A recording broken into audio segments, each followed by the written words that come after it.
नमस्कार दोस्तों, स्वागत है आपका स्टडी फॉर सिविल सर्विसेज में। वीडियो को पूरा देखिए। कोई भी आपका फीडबैक है, कोई सजेशन है, तुरंत वीडियो में कमेंट करके जरूर बताइए। अच्छा लगे तो वीडियो लाइक जरूर कर लीजिए और ऐसे वीडियो लगातार फ्री में पाने के लिए चैनल को तुरंत सब्सक्राइब कर लीजिए और बेल आइकन को जरूर टैप कर लीजिए ताकि आगे भी सारे वीडियो आपको मिलते रहे। यूट्यूब में फॉलो करते हैं तो प्लीज ये वाला फ्री टेलीग्राम चैनल जरूर ज्वाइन कर लीजिएगा। सारे नोटिफिकेशन, सारे अपडेट यहीं पे आते हैं, ध्यान रखिएगा। स्टडी फॉर सिविल सर्विसेज का कोई भी पेड ग्रुप अगर आपको ज्वाइन करना है तो सिर्फ 856480560660897523864455 यही नंबर है हमारे, सिर्फ जहां पे कॉल या व्हाट्सएप कर सकते हैं।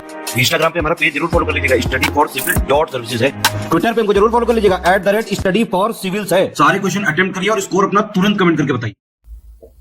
दोस्तों नमस्कार, स्टडी फॉर सिविल सर्विसेज में आप सभी का स्वागत है। MPPSC प्रीलिम्स एग्जामिनेशन जो बहुत ही नज़दीक है, उसके लिए हम पेड क्विज को वीडियो फॉर्मेट में लगातार देख रहे हैं। अगला वीडियो यहाँ पे कंटिन्यू करेंगे, ठीक है। प्लीज़ आप लोग रिवीजन करते रहें, इन क्वेश्चंस को देखें ध्यान से, काफ़ी इफेक्टिव है, एग्जामिनेशन में आपको देखने को मिलेंगे। स्टार्ट करते हैं फर्स्ट क्वेश्चन से। प्लेइंग इट माई वे आत्मकथा निम्नलिखित में से किस क्रिकेट खिलाड़ी के द्वारा लिखी गई है, ठीक है। तो यहाँ पे जो है इस तरह की जो ऑटोबायोग्राफी है खिलाड़ियों की भी पूछी जाती है। तो हमारे famous cricket player Sachin Tendulkar ji की ऑटोबायोग्राफी है। हिंदू कैलेंडर यानी कि जो हमारा शक संवत वाला कैलेंडर जो हम फॉलो करते हैं, ठीक, तो उसके अनुसार होली का पर्व जो है कब मनाया जाता है? तो फाल्गुन मास की जो पूर्णिमा होती है, ठीक है, उस तिथि को। भारत के संविधान का कौन सा अनुच्छेद सभी बच्चों को 6 वर्ष की आयु पूरी करने तक प्रारंभिक बाल्यावस्था देखभाल और शिक्षा का प्रावधान करता है, ठीक। तो ये प्रावधान DPSP में दिया गया है आर्टिकल 45 के तहत, ठीक। और इन्हीं सब चीज़ों को उदाहरण के रूप में अगर देखें हम, तो जैसे 6 वर्ष के बच्चों को इस तरह की देखभाल के लिए भारत सरकार की योजना जैसे चलती है ना, आंगनवाड़ी वाली, तो ये सब प्रोग्राम जो है इन्हीं प्रावधान जो आर्टिकल 45 के हैं इसको पूरा करने के लिए चलाए जाते हैं, ठीक। नेक्स्ट है, ज्यूरिक डायमंड लीग में स्वर्ण जीतने वाले पहले भारतीय भाला फेंक खिलाड़ी कौन बने हैं? तो नीरज चोपड़ा जो है ये आजकल काफ़ी पॉपुलर है, लगभग हर आयोजन में कई सारे रिसेंट में गोल्ड मेडल इन्होंने जीते हैं, ठीक। और ओलंपिक जो हुए थे उसमें भी इन्होंने जेवलिन थ्रो में गोल्ड मेडल जीता था। इस चीज़ को ध्यान रखेंगे, विकल्प C। नीति आयोग के द्वारा जो राष्ट्रीय बहुआयामी गरीबी सूचकांक 2021 रिलीज हुआ, उसके अनुसार किस राज्य की कुल जनसंख्या का लगभग 1% से भी कम बहुआयामी गरीब है? तो जैसे हमने शायद लास्ट वीडियो में देखा था कि बिहार में सर्वाधिक गरीबी है ना, बहुआयामी, तो सबसे कम 1% से भी कम है केरला में। निम्नलिखित में से किस भारतीय पार्श्व गायक को वर्ष 2001 में भारत रत्न, जो कि इंडिया का सबसे हाईएस्ट सिविलियन ऑनर है, ये प्रदान किया गया? तो ये मिला था लता मंगेशकर जी को। प्रधानमंत्री मुद्रा योजना जो कि एक कंसेशनल रेट पे लोन प्रदान करती है, ठीक है, कोई स्टार्टअप करना है आपको, कोई रोजगार करना है, तो इसमें कई सारी कैटेगरी हैं। तो उसी में पूछा गया है कि इस योजना के तहत गैर कॉरपोरेट, गैर कृषि, इन दोनों कैटेगरी से अलग जो लघु और सूक्ष्म उद्यम लगाने वाले उद्यमी हैं, तो उनको कितने रुपए तक का ऋण प्रदान करती है ये योजना? तो अप्रैल 2023 तक या अभी तक की भी जानकारी के अनुसार देखें तो इसमें मिलता है 10 लाख रुपए, ठीक है। इसकी हो सके तो एक बार कैटेगरीज देख लीजिएगा आप। 1906 में जो अखिल भारतीय मुस्लिम लीग है, ठीक, इंडिपेंडेंस में ये पार्टी काफ़ी जो एक्टिव रही, तो इसकी स्थापना सबसे पहले कहाँ पर हुई? तो तत्कालीन जो ब्रिटिश ये था ढाका, अभी जो बांग्लादेश का हिस्सा है, वहाँ पे इसकी स्थापना हुई, ठीक, 1906 में। और इसके पहले जो प्रेसिडेंट बने, अध्यक्ष बने, आगा खान, इनका नाम भी ध्यान रखें। निम्नलिखित में से कौन सा एक संवैधानिक निकाय नहीं है, ठीक। तो जिस बॉडी की कह लीजिए बारे में उल्लेख संविधान में किया गया हो किसी अनुच्छेद में, वो संवैधानिक बॉडी होती है। तो जैसे फाइनेंस कमीशन के बारे में आर्टिकल 280 में उल्लेख है, इलेक्शन कमीशन में देखेंगे तो 324 अनुच्छेद में इसके बारे में उल्लेख है, ठीक है। 315 से 323 के बीच देखेंगे तो यूनियन पब्लिक सर्विस कमीशन तथा अन्य जो पब्लिक सर्विस कमीशन है इसके बारे में इंफॉर्मेशन हमें मिलेगी, ठीक। लेकिन नीति आयोग जो है ये एक एग्जीक्यूटिव रेजोल्यूशन के द्वारा मतलब स्थापित एक बॉडी है ना, कैबिनेट के डिसीजन से कह लीजिए, जिसको कि ये प्लानिंग कमीशन जो था पहले भारत का, उसको रिप्लेस करके बनाया गया था 1 जनवरी 2015 से, ठीक। तो इस वजह से ये एक संवैधानिक निकाय नहीं है। गैर संवहनी पौधों के संबंध में क्वेश्चन है कि वह संरचना जो ब्रायोफाइट, जिसको गैर संवहनी पौधे कहते हैं, तो इसमें और फर्न में जो एक्वाटिक स्पीशीज होती हैं ये, इसमें शुक्राणु कोशिकाओं का उत्पादन और धारण करती है, तो उस संरचना को क्या कहते हैं? तो यहाँ पे फर्न और ब्रायोफाइट में ये शुक्राणु कोशिकाओं की संरचना होती है, ये एथेरिडियम बोलते हैं इसको। ये बस टर्म के तरीके याद रखें, कई बार जैसे एल्गी से या फर्न से क्वेश्चन बनता है तो इस तरह की चीज़ें पूछ ली जाती हैं। देखिए अभी जो लोकसभा हमारी चल रही है अब समाप्ति की ओर है, तो अगला जो इलेक्शन होगा लोकसभा का वो 18वीं लोकसभा का होगा। तो 17वीं लोकसभा में मध्य प्रदेश से कितने संसद सदस्य चुने गए? तो मध्य प्रदेश में कितनी सीटें हैं? 29, तो 29 लोग चुने गए। भारत में सर्वाधिक वर्षा का मुख्य कारण क्या है? तो इंडिया में जैसे आप ये संरचना देखते हैं तो साउथ वेस्टर्न मानसून जो आता है अराइवल जून के महीने में, ठीक, तो सबसे ज़्यादा जो वर्षा होती है इसी हमारे मानसून के कारण ही होती है। नेक्स्ट है मामल्लापुरम का तटीय मंदिर जिसको शोर टेम्पल कहते हैं, किसके द्वारा बनवाया गया? तो पल्लव शासक नरसिंह वर्मन सेकंड के टाइम पीरियड में, लगभग देखेंगे 700 से 730 AD के बीच, ठीक, तमिलनाडु में इसका जो है कंस्ट्रक्शन हुआ। कुछ वर्षों पूर्व अटल सुरंग का निर्माण किया गया था, तो ये किन 2 स्थानों को जोड़ती है ये बताना है, ठीक। हिमालयन माउंटेन रेंज में लगभग 9 किलोमीटर का एक टनल है, ये मनाली और लाहौल स्पीति घाटी को कनेक्ट करता है। नेक्स्ट है साओ जो आओ, ठीक है, ये एक उत्सव है, ठीक है, मुख्य रूप से कैथोलिक ईसाइयों के द्वारा मनाया जाता है। तो किस राज्य से संबंधित है? तो ये लगभग जून के महीने में मनाते हैं गोवा के लोग, ठीक। पूर्वोत्तर का राज्य है नागालैंड, यहाँ पर मोत्सू त्योहार मनाते हैं, किस जनजाति के द्वारा? तो यहाँ पे आओ ट्राइब एक पाई जाती है, ठीक। तो ये क्वेश्चन भी ध्यान रखेंगे कि आओ ट्राइब कहाँ पाई जाती है? नागालैंड में।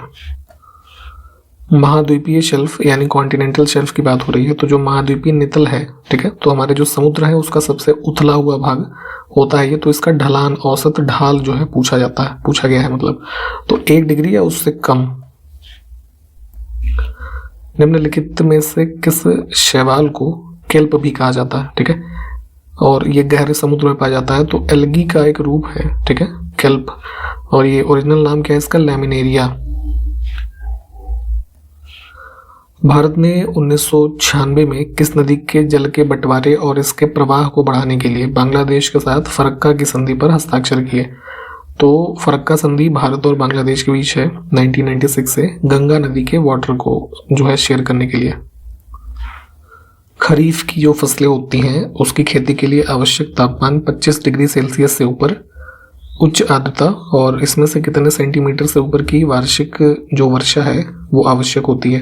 तो जो जैसे जून जुलाई के महीने में बोई जाती हैं, ठीक है, और अभी इनका हार्वेस्ट हो चुका है, खास करके जैसे धान है ना, बाजरा, ये सब जो फसलें हैं खरीफ में आती हैं, और इसमें यहाँ पे अन्य विशेषताएं लिखी हैं, और इसमें 100 सेंटीमीटर या उससे ऊपर की जो बारिश है ऐसे फसलों के प्रोडक्शन के लिए काफ़ी अच्छी होती है।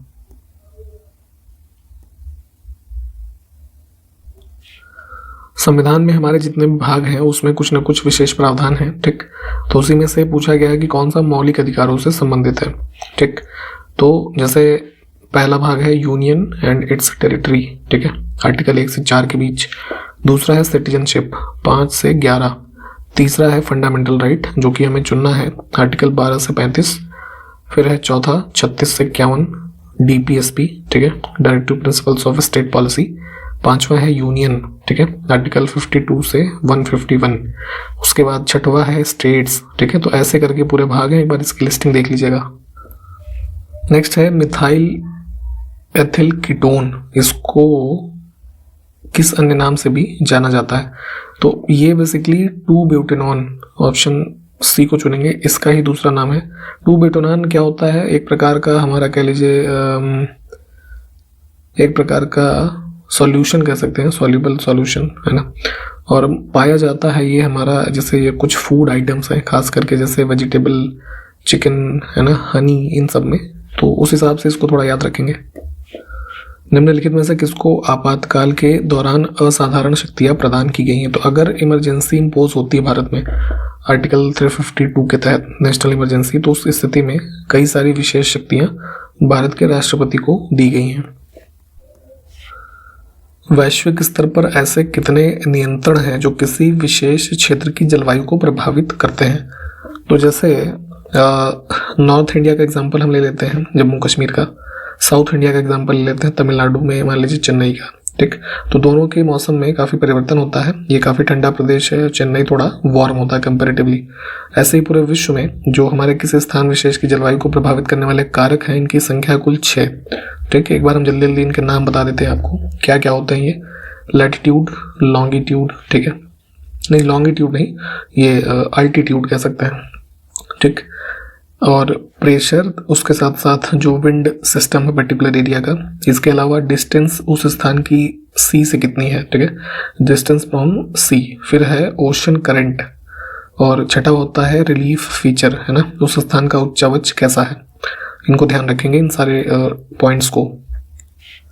निम्नलिखित में से कौन सा कार्बनिक यौगिकों के परिवार से संबंधित नहीं है? तो केमिकल एलिमेंट्स के रेफरेंस में, है ना, जो ऑर्गेनिक कंपाउंड को अगर हम इसमें देखें, सॉरी ऑर्गेनिक नहीं है ना, तो अमोनिया इसमें हो जाएगा, ठीक।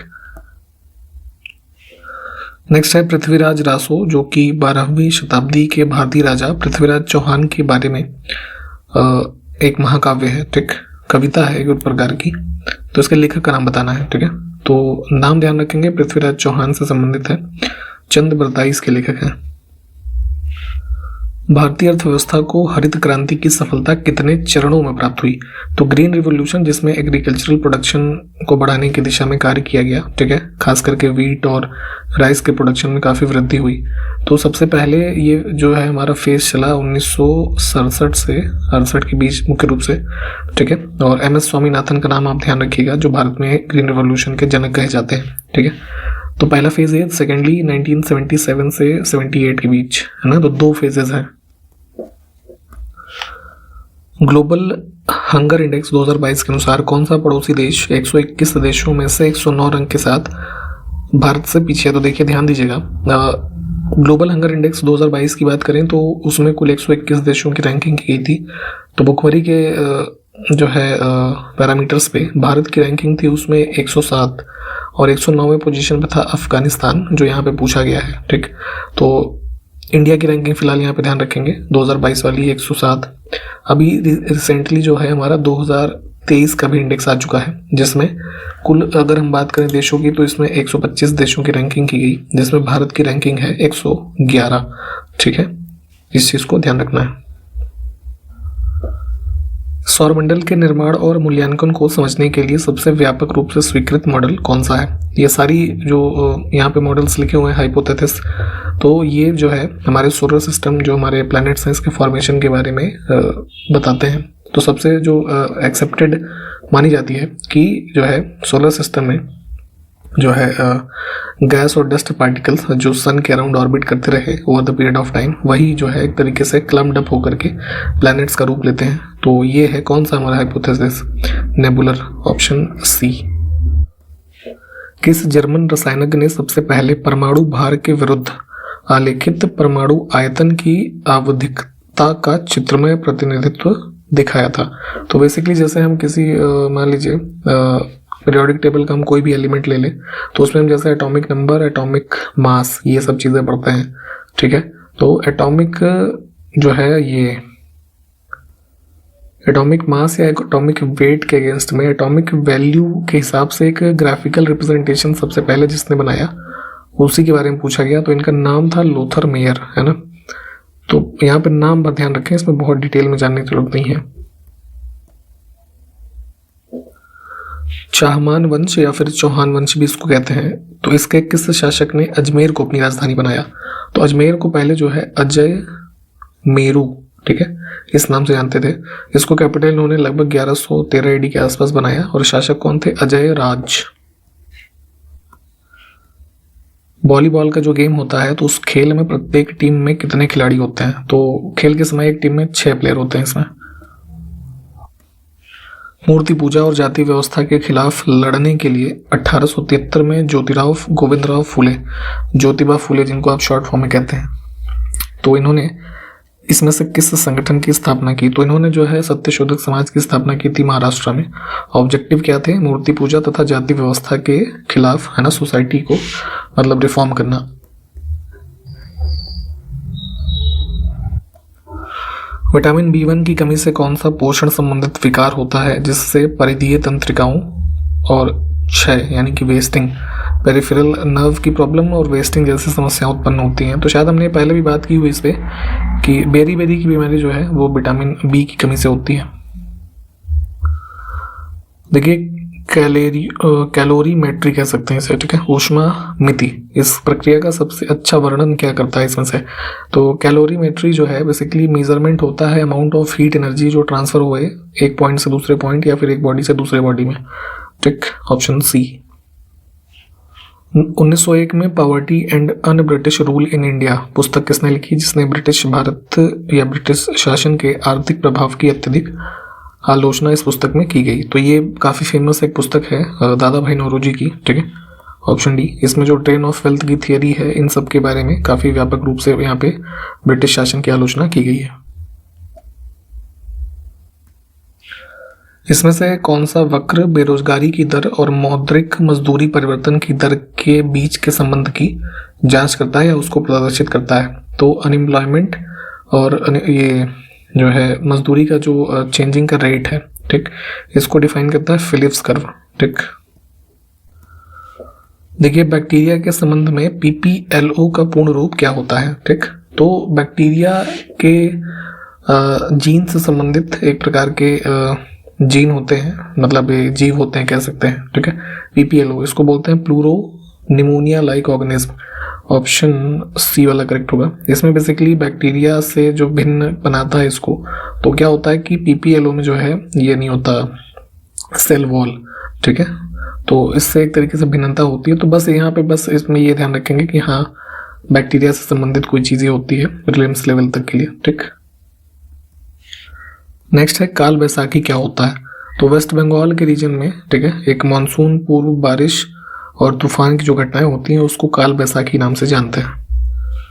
निम्नलिखित में से किसे आर्थिक विकास का अच्छा संकेतक माना जाता है? तो किसी भी इकोनॉमी में एक वर्ष के दौरान गुड्स एंड सर्विसेज जो प्रोड्यूस हुई, ठीक है, उसको हम GDP के रूप में जानते हैं, ग्रॉस डोमेस्टिक पोटेंशियल। तो इसी में लगातार वृद्धि हो, ठीक है, ये सबसे अच्छा संकेत होता है इकोनॉमी का। किस भारतीय धावक ने फ्लैंडर्स कप 2023 एथलेटिक्स मीट में पुरुषों की 100 और 200 मीटर की दौड़ में एक स्वर्ण पदक जीता? तो जून 2023 में ये फ्लैंडर्स कप आयोजित हुआ था बेल्जियम में, इसको भी ध्यान रखेंगे। भारत की तरफ से अमलान बोरगोहेन इन्होंने जीते हैं ये मेडल्स। भारतीय रिजर्व बैंक की इसमें से किस योजना के तहत जो रेमिटेंसेज होते हैं, ठीक है, आउटवर्ड रेमिटेंस यानी कि जावक प्रेषण, जो लोग बाहर पैसा भेजते हैं, ठीक है, तो इसने वित्तीय वर्ष 2023 की पहली तिमाही में मजबूत वापसी की क्योंकि भारतीयों ने अंतर्राष्ट्रीय यात्रा, करीबी रिश्तेदारों के रखरखाव और उपहारों पर खर्च बढ़ाया। तो कुल मिला के बात यह है कि एक लिबरलाइज्ड रेमिटेंस स्कीम, उदारीकृत प्रेषण योजना RBI ने चलाई है, ठीक है। इसके माध्यम से इंडिया के लोगों के जो विदेश में कुछ कह लीजिए रिलेटिव रहते हैं, ठीक है, तो उनको गिफ्ट देना, विदेशों में भारतीयों के द्वारा यात्रा करना तथा और जो विदेशों में हमारे रिश्तेदार लोगों के हैं उनके मेंटेनेंस पे जो पैसा खर्च हो रहा है, ठीक है, तो इसमें वृद्धि देखी गई थी जो हमारा फर्स्ट क्वार्टर था, ठीक है, 2023 का। तो यहाँ पे ध्यान रखना है इस स्कीम के बारे में, चाहे तो आप थोड़ा इसके बारे में पढ़ लीजिएगा। भारतीय उपमहाद्वीप की जलवायु के संबंध में कौन सा कथन सही है ये बताना है। तो देखिए ऊपर से नीचे तक भारत के बारे में देखें तो हर जगह हमारे जो जलवायु की कंडीशन है वर्ष भर एक जैसी नहीं रहती। तो कहा गया है पहले कथन में कि उत्तर भारत की जलवायु वर्ष भर एक जैसी रहती है, तो ये गलत बात है। हिमालय जो है पर्वत उपमहाद्वीप को मध्य एशिया से आने वाली अत्यधिक ठंडी हवाओं से बचाता है, तो ये बात बिल्कुल ठीक है। हिमालय ना होता तो हमारा जो नॉर्दर्न इंडिया का पूरा रीजन है वो भी कोल्ड डेजर्ट का एरिया होता। तो सिर्फ दूसरा कथन हमारा ठीक है यहाँ पे।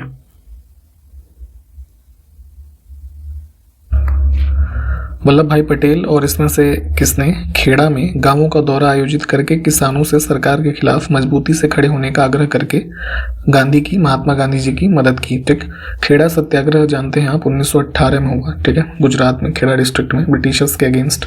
तो इसमें वल्लभ भाई पटेल और ये इंदुलाल याग्निक है ना, इसके अलावा भी कई लोग थे जैसे शंकरलाल बांकेर है ना, तो ये सब उन्हें सहयोग प्रदान किया था। भारत में औद्योगिक क्षेत्र के विनियमन को लागू करने के लिए निम्नलिखित में से कौन सा नियामक तंत्र अस्तित्व में नहीं था? तो 1990 के टाइम पीरियड के बाद पीवी नरसिम्हा राव के दौर में जो एलपीजी पॉलिसीज अपनाई गई, लिबरलाइजेशन, प्राइवेटाइजेशन, ग्लोबलाइजेशन, तो उसी में इंडस्ट्रियल लाइसेंसिंग वगैरह जो थी उसको लिबरलाइज किया गया। तो इसमें कई सारे ये प्रावधान हुए, तो उसी में से हमें देखना है कि कौन सा यहाँ पे जो है इससे संबंधित नहीं है।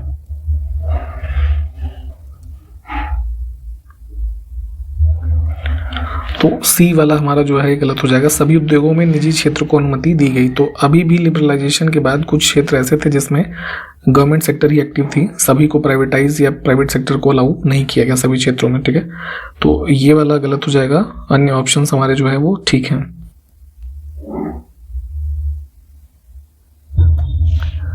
नेक्स्ट है वैयक्तिक आय यानी कि पर्सनल इनकम के संबंध में प्रयोज्य आय यानी कि डिस्पोजेबल इनकम के बारे में कौन सा कथन सत्य है, सही है? तो देखिए, जैसे आपकी इनकम है 100 रुपये, ठीक है, उस पर टैक्स लग गया मान लीजिए 10 रुपये का, ठीक है, उसके बाद जो 90 रुपये बचा, ठीक है, वो होता है आपका डिस्पोजेबल इनकम। ठीक है, तो उसी कथन में अगर हम देखेंगे रेफरेंस में मतलब कौन सा कथन सही है, तो प्रयोज्य आय हमेशा वैयक्तिक आय से कम होती है। तो जाहिर सी बात है पर्सनल इनकम आपकी है 100 रुपये, 100 रुपये आपने कमाया, लेकिन टैक्सेस वगैरह लगने के बाद जो रियल डिस्पोजेबल इनकम है वो हमेशा इनकम से तो कमी होगी ना। तो सी विकल्प हमारा सही है। ठीक, इसी के साथ ये वीडियो हमने कंप्लीट किया है। इसके आगे क्वेश्चंस को अगले वीडियो में देखते हैं। ठीक है, तब तक के लिए नमस्कार, जय हिंद।